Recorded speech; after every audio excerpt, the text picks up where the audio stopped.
আজকে আপনাদের সামনে এমন একটা ঝগড়ার বিষয়ে গল্প করব, তো শুনে আপনাদের অবশ্যই হাসি লাগবে মনে হয়। তো ঝগড়ার গল্পটা বলি আপনাদের সামনে।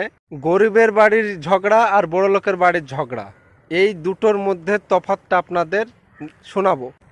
গরিব মানুষের বাড়িতে যদি ঝগড়া হয়, ওই ঝগড়া কিন্তু সবাই জানতে পারে, বাড়ির আশেপাশে প্রত্যেকটা মানুষ জানতে পারে।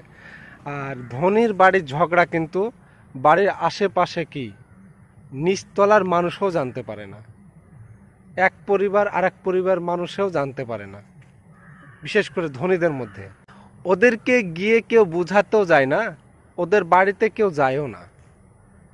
তাই তারা হয়তো গোপনে কাজ সারতে পারলে সারলো, নাহলে এটা আরও ভয়ানক হয়, তাদের ঝামেলাটা গোপনে থেকে যায়, কিন্তু সহজে মিটতে চায় না। তাই ওই সব ঝামেলা সব থেকে ভয়ানক হয়। আর গরিব মানুষের ঝামেলা হয়তো বাড়ির আশেপাশে জানলো, প্রতিবেশীরা জানলো, বাড়ির আশেপাশের মানুষজন গিয়ে সেই ঝামেলাটা সমাধান করে দিল। এটাই হচ্ছে গরিব আর বড় লোকের ঝগড়ার তফাৎ। ধন্যবাদ সবাইকে। সুস্থ থাকুন, ভালো থাকুন।